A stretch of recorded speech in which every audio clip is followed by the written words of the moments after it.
Hello and welcome to Uncovered, the podcast with your host, Jason Irving. Join me in a journey to understand what's truly happening in your world and the world around you. This is not about how you're living life on the surface. It's about what's truly driving you from under the covers. I'm going to take you on a journey to deeply uncover the reason why you are here, the ultimate purpose in your problems and the way that they have shaped your life up until now. See, I believe you have a purpose, and your problems are the highway towards ultimate realization of that journey towards freedom and the reconnection of your true self. I've been told I have a different spin on most things, and I'll be giving you my understanding of life, love, and what we're all here for, purpose. To get the best out of this podcast, drop what you already know so you can discover what's beyond you. So join me, let's play this game of life and bring on liberation, transformation, and change. Let's do this. Hey guys, welcome to Uncovered. I'm really excited. I've got an amazing woman who looks after an amazing tribe of people.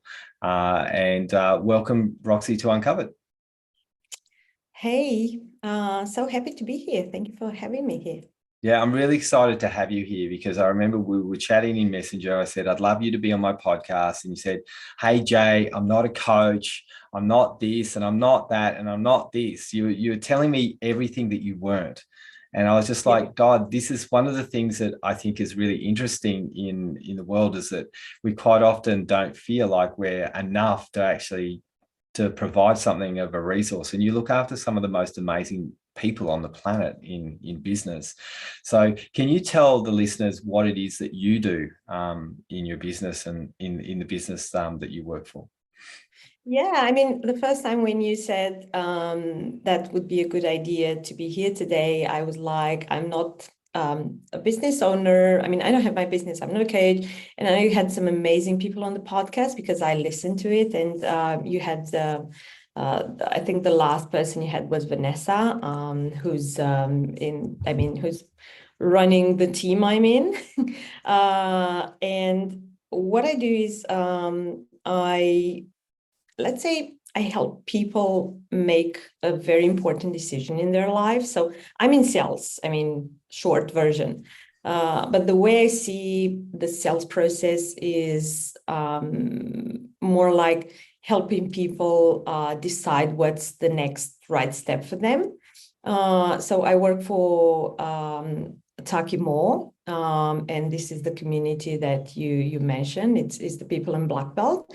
Yeah. And I look after them in a way. I mean, I'm not a coach for them. I don't help them in the process, but I help them determine if Black Belt is the right fit for them. And then I help them make the decision to move forward and get in. Yeah, I love that. And look, I love the process that you guys are taught as well. I remember when I had Vanessa talk to me about Black Belt, and it was not salesy. It didn't feel like I was getting my arm twisted and pulled in every right direction. I didn't have a noose over my neck saying, hey, you better join, otherwise you're not going to get anywhere in your business. What is it about Black Belt and the way that you're taught and the way that you approach, your sales calls that actually are different to the way a lot of people do them?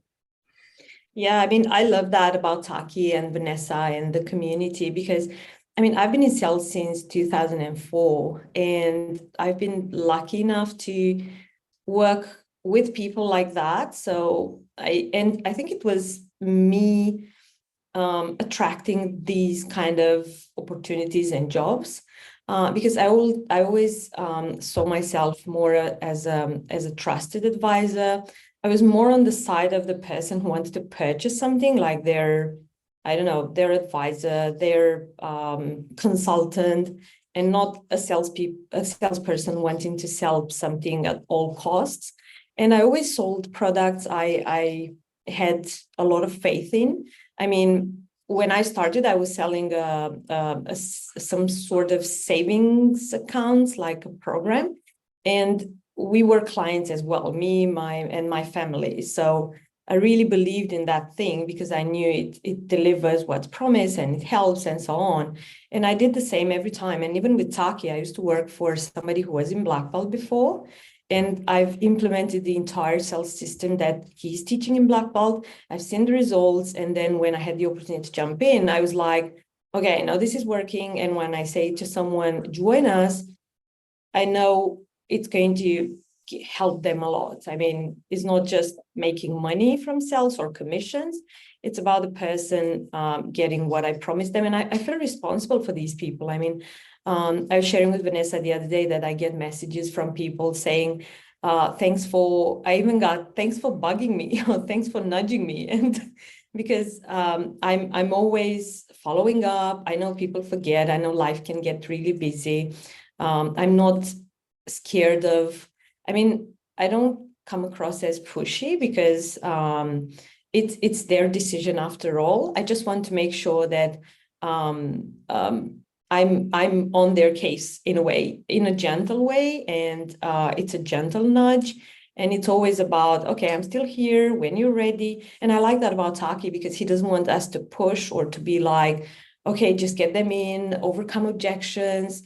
I don't know, suggest they borrow money or whatever if they can't afford it. It's more about, okay, no problem. When you're ready, just reach out and we'll see what we can do. And we even have people who we send somewhere else, or we say no to them and then we suggest somebody else because we know they are better than us at helping them. Yeah, and this is just not normal, Roxy. You know that, right? I know, yeah. No, and Everybody's so surprised. I mean, they're like, really? yeah, and this is really different because even when we were messaging each other, and I didn't actually get the opportunity to meet you when I was in Black Belt, but I knew you were there, and I could feel. Do you want to get a little bit of a read on what I thought about you? Yeah, I'd love Yeah, to. so I thought really professional, really capable, really strong, really solid person, and that's what I felt. And I've got a really good radar intuitively of the types of people that I really like, and I just felt really comfortable and safe with you, even though we didn't even communicate. And then we started messaging. I was like, yeah, this is exactly the read I have. And now that I'm talking to you for the first time, it all makes sense. Like, this is what we all need in a salesperson, is that you're backing the person to make the right decision, as opposed to come and buy this, otherwise you're going to be screwed in life. I think this is a new form of selling. The old form of selling, I think, is starting to disappear, and it's starting to become nice people sharing what they offer. And I'm really grateful to Black Belt, because when I learned what you guys were doing, I don't ever do a pushy sales call either. I say, hey, would you like to, this is what we do. And I offer a whole bunch of help. And if they like it, if they don't like it, I'll send them off somewhere else. Yeah, yeah. And I think this is really important. So for you, you've got this natural care about you. Where does that come from, Roxy? Like, you can just see the nurture and the kindness that you have. Like, how do you do what you do when you're putting your sales calls across? Because we all are individual the way that we approach. I think it's just me, and I like to believe that I kind of inherit that. My father used to be known for his kindness, and he was really good to everyone, and he was really caring, and I think that it's just natural for me, even though I've learned. I grew up in a family where at some point both my parents were in some sort of sales. My mom was a stay-home mom for a lot of years, and then she started to build up a network marketing business. And I've seen her progress through the career steps, and she got to the point where she had hundreds of people in her team and so on. And then she was the one pushing me to go to, I started working when I was in the second year of university. And she was the one saying, look, they have this opportunity, just go there, do your best. And then she helped me a bit to get started and so on. And then my dad used to own an antique shop, and he was always trading goods and stuff. So it kind of come from the family, and then it's my own personality and the entire training. I feel that salespeople evolve a lot from the moment they start. In the last, 18, 19 years, I've been doing a lot of training, and I always want to, I feel that salespeople need to always upskill, polish their talent. And I'm not sure even if it's a talent. I think it's more of hard work and work in progress. And I think it's, as you said, I think it's more important to have these personality traits like being caring and being patient. I'm really patient. I can nurture someone for, I don't know, a couple of years if it's needed. I prefer people who make a decision fast, obviously, because it makes my life easier if I'm in or I'm out. I'd rather get a yes or a no instead of, okay, let me think about it. Let me talk to my partner and other objections that we normally get. But then I'm fine if I get a no or a not now, and then I'm okay to stay on top of it and continue to nurture it. So I think this is the way I am in my personal life as well. I'm really patient and caring, and I just want to be good to everyone, because I think it's not difficult. It's so easy to do that, and then you get back a lot. Yeah, for sure. And I agree. Like people have told me I'm one of the most caring people that they know from the work that I do. Our whole academy is built on care, love, and support. I just want to ask you, talk to one thing. How do you deal with, like, you just spoke about it just so elegantly, like, oh yeah, people say no. One of the hardest things that a lot of people do to actually start their business is an absolute fear of being rejected and told no. Like, Roxy, how do you handle, like, you just went, oh yeah, if they say no or not right now, you're just like, okay, that's all fine. And your whole body system is calm around a no. And most people are panicking around rejection. Can you talk to how you've learned, or is it just naturally built in you? How do you deal with a no? Well, I think when I started working in sales, the training was, you never know if that after this no is going to be a yes. So you need to keep going, because you might lose opportunities. And then another thing they used to tell us, it was, to gain experience, you need to go through at least 100 no's. So it wasn't about the yeses, it was more about the no's, because obviously, I think in sales, you always need to analyze what's going on. You need to look at data and stats. You need to look at why people say no. If they say no, you need to look at how many people say yes, how many people say no. And then, of course, if you get no, no, no all the time, it's difficult to handle. But what I know about me, and not is not my it's about the people I work with and work for, the companies I work for. If I know the product is great and we have enough leads coming in, I'll get the yeses. Yeah, okay. So I'm not that worried about the people who say no, because I know we have enough people coming to us. So if they are a fit for us, they will eventually say yes. So That's it. Simple as that. Yeah. Okay, I love that, because look, from working with a lot of people in the academy, they quite often they're too scared to put their hand up and say, I do this, and to give them the encouragement to try. And I've probably had my fair share of no's this year, and this year has been really interesting psychologically for me. So it's really nice to hear your attitude and vibe off you right now, Roxy, because my confidence went down this year. Because I got so many no's this year. I don't know what was going on with me. It must have been just a no year for me. And now I'm back into yeses again. Like, I've just started getting, and I learned this from you guys in Black Belt.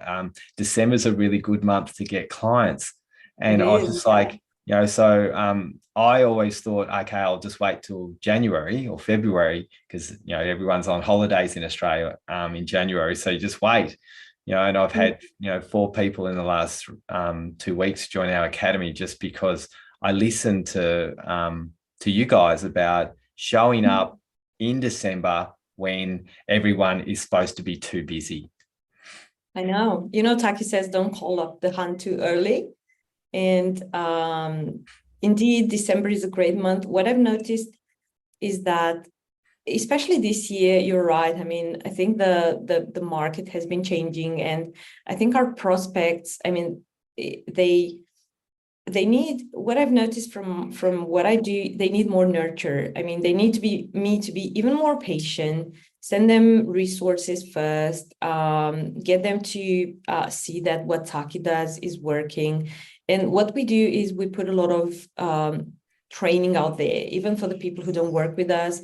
They get a lot of value only from the things we're offering for free, like that we use, like lead magnets.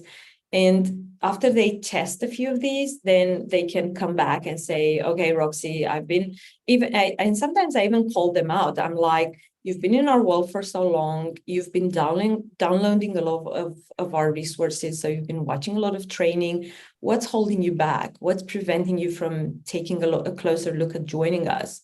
Because I want to understand what's going on with them. I mean, why do you keep saying, I'm in, or I want this, I want that, I want the other one, and so on. But then you just ignore me, because I do a lot of sell by chat as well. So Right. I'm in chats with people, and in chats it's a lot easier to get ignored because they just stop responding, and that's Yeah. it. And that's why I'm so curious sometimes about people behavior, because I'm like, why do you keep asking for stuff? And then when I ask you something, you just stop responding. It gets frustrating sometimes, even with my patients and I'm like, okay, if it's a no, that's fine.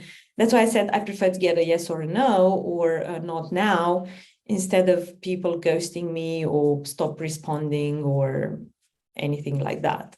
Yeah, it's really interesting. I look on the other side, from being a business owner, I had business coaches just flooding me with friend requests and then DMs like crazy. It's not like Black Belt where it's just like, hey, how you going? It's just like an absolute tidal wave. I'm going to give you this. Can I give you this? Can I give you this? Can I give you this?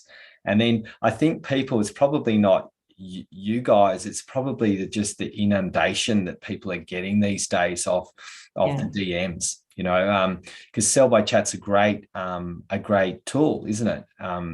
It's one of those things. It's like a flood these days, and I'm sure if everyone wasn't so flooded with them, you probably wouldn't have that issue. Because I get probably 5 or 6 new people a week trying to tell me what they're going to do for my business when they don't even know what my business does.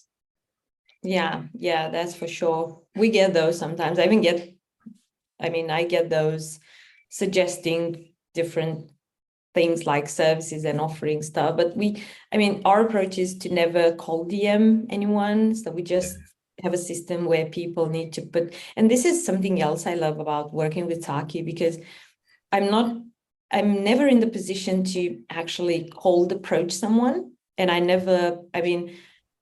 really appreciate the people who can do cold calling and to cold approach people, because I know it's difficult and you get so many rejections and you need to be really strong and to continue. Yeah. And I love the fact that we have a system where people are nurtured, and when they're ready, they put their hands up, and then we engage in a conversation. So I don't have to just bump into people being like, do you want this? Do you want that? Let me send you this. Let me send you that. Normally they say, I want it. And then I'm like, okay, here it is. And let's have a chat. Yeah, I love that. And it makes it a lot easier on the other side, doesn't it? Yeah, I think it's easier. It's easier for me for sure. And I think it's more, I always love to have a bit of context with a person to be able to say, I don't know, I've noticed your comment in the group saying this, or I've seen this, or I don't know, to have a bit of a starting point for the conversation instead of just offering stuff to everyone. And another thing, I always see sales as like going to the doctor. Right. And that's the comparison I always heard and I use all the time, because it's like, I need to ask you the right questions to understand the symptoms and what's going on, and then come with a prescription. And even with Taki, we have the in the strategy session, we have the magic pills, where it sounds like, or the triage call, which again is from the medical field. And it is like that. I need to understand what's going on with you to be able to come up with a solution, which is just like a prescription. And then you need to have enough the other person needs to trust you enough so they accept it. Because when you go to the doctor, you don't question the process. You just answer the questions. You don't ask them, why do you need to know that? Because, for example, when I asked about the revenue, I always ask, because we use different ways, different strategies, depending on where people are in their business. Obviously, the strategy for somebody who's making 10,000 a month is different to the one who's making 100,000 a month. And I need to ask about their revenue. And then a lot of people are like, why do you ask? Why do you need to know? And then I explain them. But on the other hand, somebody who's got enough trust Taki enough and our process, they are just going to be sharing stuff like, okay, I'm making this and I want to get there and so on. And it's the same when you go to the doctor, you don't question, why do you need to know this or whatever? You just answer the questions, get the prescription, go to the pharmacy, just buy whatever they prescribed and just get it. And I think it's a question of also, I mean, as I said, the market has changed and people have so many options and also so many, like you said, I'm not the only one in their DMs, even though I have a good process in place and I'm gentle and I'm caring and I nudge them and so on. They get a lot of other messages all the time. And you know how you tend to remember the negative experience more than the positive ones. Sure do. So sometimes I'm being put in the same, like, I don't know, they feel the same about everyone. Yeah. So what I've just heard there, Roxy, and I think this is probably where you stand out and maybe Black Belt stands out and maybe the salespeople who are being taught by you guys or people who do sales well in the way that you're approaching is that you tell me if I'm wrong. What I've heard is that your whole prescription is actually trying to find out what the buyer needs as opposed to saying, hey, this is what I've got. You need it. Is that what I'm hearing? Yes. Yeah. I mean, we always ask. I mean, I feel that, as I said, the salesperson needs to be more like a trusted advisor, and we need to ask the right questions. And I like to think about myself that I know how to ask the right questions, and I always get the information. I mean, I always try to get useful information, not just ask questions for the sake of asking questions. And then in my head, so for example, when I'm on a sales call, I always think about, I mean, I always put the information together just like a puzzle. Yeah. So I ask questions. I mean, I have a script, obviously, ask questions from the script and then ask additional questions, like clarifying questions. And then I'll just put everything together. And then at the end, I'll be able to say, okay, we can help or we can't help. And here's how the help should look like. And I'm lucky enough that we can have, I mean, we can help as long as somebody is a coach, and especially a business coach, we can help with a lot of stuff. Because a lot of people say when they get into the Black Belt members area, it's like Netflix for coaches. So you have a lot of resources and we can help with a lot of things. But of course, we know who's a fit, who's not a fit. So we have instances where right from the start of the conversation, I'll be able to say, okay, we can't help with that. And as I said, people are so surprised when you say that. And they're like, oh, well, do you know anyone who could help? And I'm like, yeah, okay, let's think about someone else. But yeah, we always look at each person, particular situation, and we offer a tailored solution.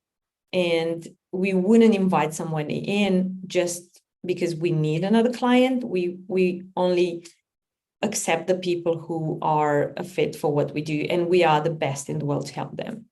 Yeah, I love that. I think that's a really integral way of selling too. I think a lot of people don't think that way, and I love the way that Black Belt and the whole philosophy and the way that you approach is built that way, which is to offer a solution, and if it's not right, then to say no, as opposed to going, I'll take anyone that moves. Yeah. And can I ask you a question around no's? Like, what is the reason why most people say no? Do you think, like in the sales call journey? I mean, you obviously do it differently. Is it time, money, can't do it, don't believe they can? Or what do you think it is in your perspective from your experiences that you've had working as a salesperson? Yeah, I think it's mainly just a few reasons, and we kind of all know them. I mean, time, money, or I mean, as I said, there are different reasons why people need to think about it, and people say no, and we always prefer the no ones instead of the think about it, because at least they took responsibility to say a yes or a no instead of a let me think about it. And I still need to think about it. I still need to read the doc, and I still need to, and I'm like, come on, it's just a page. You could read it in 2 minutes. That's especially in chats. But I think the main reasons are money, time, maybe a partner who needs more convincing.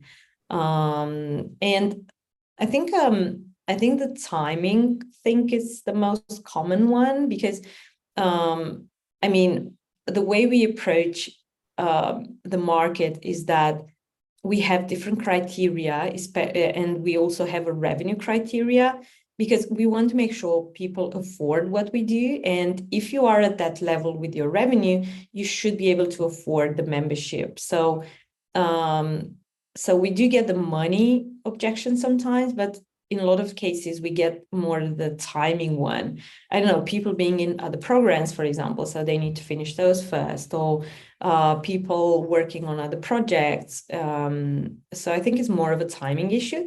And then from my experience, what I've seen so far, and I think this is the result of our process, is that at some point, people will work with us. So I've seen people entering our world, I don't know, a couple of years ago, and now they said, okay, Roxy, I'm finally ready. And I'm like, yes.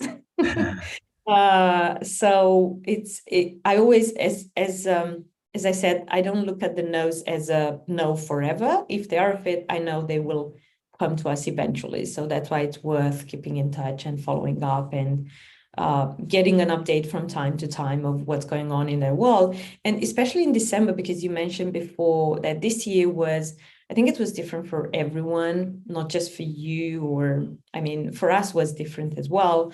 I think December is the month where people think about, okay, what happened this year, what I want to happen next year, where I want to be. And I managed to get back in conversations with a lot of people, going back to the things the notes I had about them. I'm really good. I was laughing the other day with the team that I feel like I'm always gathering data and intel about people. It's like the FBI, because I always try to, and I remember these things, or of course I write them down, or I have them in chats. And I went back to some people just being like, oh, how are you?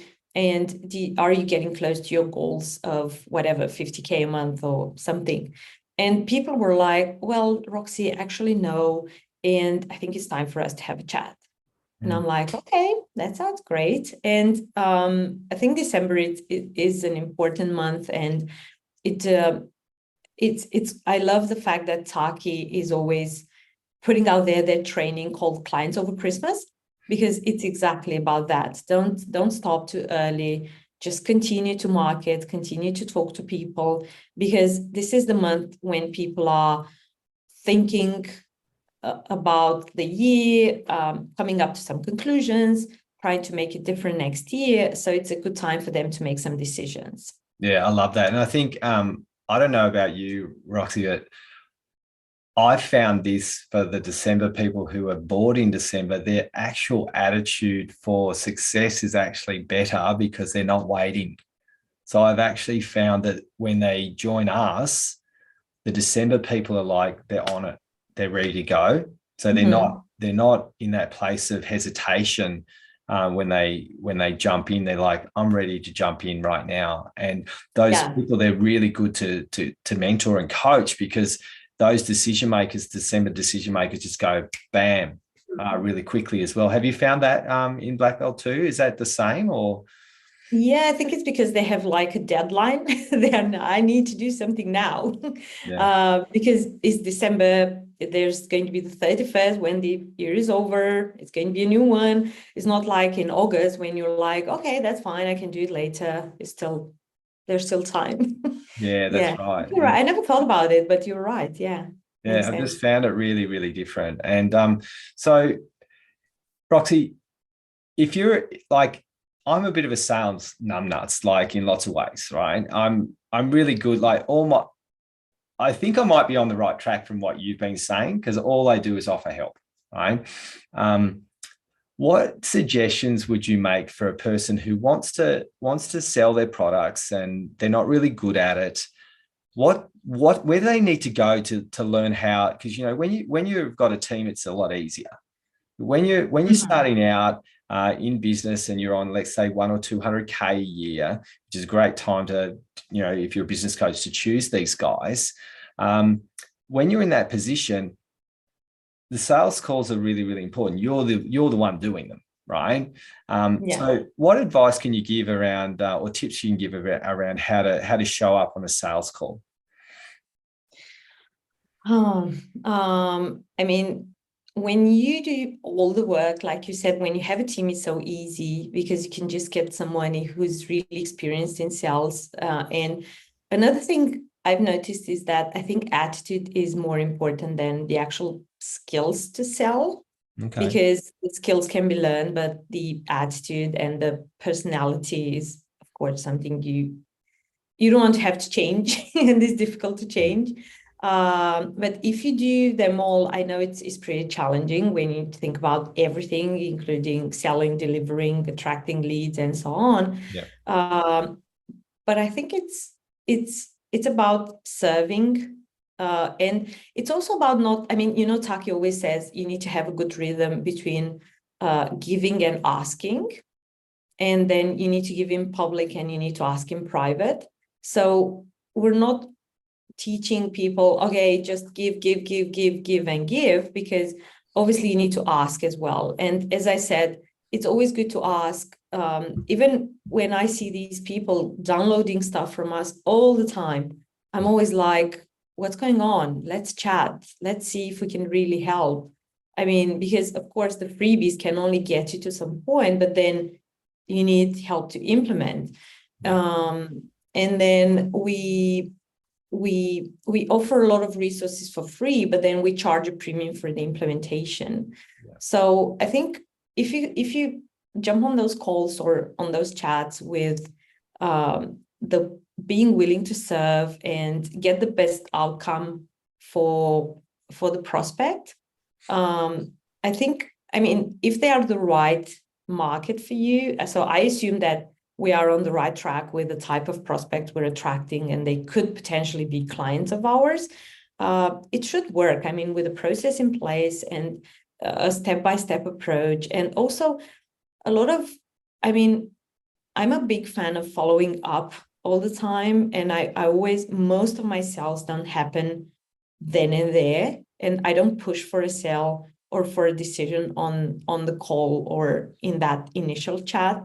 I always allow people to think about it or to discuss it with their partners or stuff like that. So I'm never pushy. And I think my um um my peace of mind comes from the fact that I work for Taki and he's so well known and so amazing. So people come to us all the time. So I'm not scared of not having more leads after that. So I have that peace of mind that, okay, if they say no, or I need to think about it, I'll get another one and another one and another one. And this guy, I know we can help him. So he'll come back. I don't know, in 3 months, 6 months, whatever, but they will come back at some point. Yeah, I love that. So, and I know I had when I don't know, like 10 years ago or something, I used to be trained by a lady, and she was saying that she was a salesperson for a financial company, and she was saying that when she sees her calendar full, she's always she was keeping full days of appointments back to back, even though maybe she had just one day full and the rest were empty, because she knew that, okay, I need to finish this, I'm going to jump to the next one, I need to jump to the next one, and so on. And then she knew that the next one could be a yes. So I think it's a lot of mindset here. Yeah, it sure is. And like one thing I've noticed that I've had to change is a little bit of a tone drop when I call the price out, right? And a lot of people do this, like everything goes great until you have to do your ask. hey, this is how much Yeah. it's going to be. I just did this with someone today, and that like they're already in the academy of, before the Oh. phone call. So we just had a chat, and it was a one call, yes, and it's that interesting when you do that ask and the price comes in. Can you talk to that a little bit? How people handle themselves when they're actually got to do that ask and say, this is how much it costs. Yeah, I think we're normally, I get asked about the cost all the time, and some people are like, just tell me how much it is, because that's the main thing. And the way we approach it and what we're teaching is that we normally should discuss about the price when they see the value, and we should discuss about the price when we are sure we can help you, because otherwise it doesn't make sense. It's just a number. And when you see the value in what we're going to do together, so you can see the returns, because obviously if I show you a plan on how to get you from, I don't know, 10K a month to 50K a month, that extra revenue that you're going to generate, it's going to be, I don't know, let's say 10 times more than the actual investment. So it's going to make sense in your head. Okay, I'm just going to invest this and get this back. And of course, yeah, it makes sense. So we always discuss about the price towards the end of the conversation of the strategy session. Mm-hmm. And I'm not sure if it's about the tone or anything like that, but what I do, I mean, in my mind and my mindset is that it's just what it is. So I'm not scared. I know a lot of people are a bit scared of throwing the price, so they are like, okay, I'll just leave it for later and just try to chat with them as much as I can. Mm-hmm. And then I'm like, okay, it is this, and it's like, oh, I dropped the bomb. Yeah. But it's not like that. It's just natural. I mean, it's conversation. It is what it is. And if you do a great job before, the price shouldn't be an issue. If you I mean, you need to make sure that people can afford what you're selling and you're targeting the right market. I mean, this is what we teach. And when we help people select their niche, we're like, okay, just don't go to people who are broke and they would never be able to afford what you're doing. So let's talk about how to pick that market that could afford your services. I'm not saying that it's easy, because some people, I don't know, it's a big investment, it's an important step. They need to think it really, I mean, they need to make sure they made the right decision and they can sustain it. And I think when it comes to the price, it's also important to have a good and a strong guarantee. Like, I don't know, some sort of, we have love it or leave it, for example. So you can work with us for a while, and then if you don't absolutely love it, you can just withdraw from the program. Some people have money back guarantees, or, I mean, you need to, even though you are doing the right things and it makes sense and it's logical, and people are like, okay, I need to go to this guy, I need to invest because they are going to help me, they just showed me how they get me from here to there. It's important for them to be like, okay, there's no risk for me. I can just, I don't know, get my toys and go back home Yeah, if that's I right. have to. So I think it's a lot of things involved. It's not just what you do when you drop the price in the conversation. It's a lot of the work you do before that, before you get to that point. Yeah, I love this. And I think, look, listeners, for people who are listening to this right now, I think this is a really essential ingredient. Like, what I'm hearing from Roxy is amazing, because the calmness, the clarity, this is just the price, all the way in which you approach, you can just tell how great you are at sales, but not just that, you can just tell how great you are as a person. And I think these days we are looking for people who are going to treat us well before the product that we're going to get delivered these days. I think people are sick of ourselves, and we're looking for people who are going to be nice, kind, and caring first these days, especially over the last couple of years when we've had this experience of COVID. we're looking for something that we're going to learn. We have to get that trust back. And don't you agree, Roxy, with the way the world is at the moment, to have that trust first and foremost? Yeah, for sure. Mm-hmm. So Roxy, I really want to thank you for jumping on Uncovered today. And I really appreciate your time. And listeners, if you're in this place and you really want to know how to get more revenue and income, Black Belt is one of the most amazing companies that I've been involved with. It changed my life. I'm so grateful that I got to experience Taki and the team. And, it's really important to understand that sales is not a dirty word. It's actually something you're offering a service. And what Roxy is delivered today is it's about, providing this ability to be a trusted advisor as opposed to a salesperson. And you're amazing, Roxy. I really appreciate the time that I've got to spend with you today. And listeners, if you really like this podcast, please like and share it. And for people who are not that great at sales, listen to what Roxy has to say. This is a really important podcast and a really important message, because if you want to run a business, you have to learn sales. You have to be good at it until you get a team of people who do it for you. And Roxy's right on the money here with the way and the attitude and the way it needs to be done in this day and age. So thank you so much, Roxy, for jumping on Uncovered today. Thank you so much. It's been really fun. Hey, thanks so much for listening to our podcast. We'd love it if you could like and share it with your friends. Our website address is www.wellnessbreakthroughacademy.com. We also have all of the videos on YouTube under Wellness Breakthrough Academy as well. We also do small courses, live events. I have an amazing book called From Broken to Breakthrough.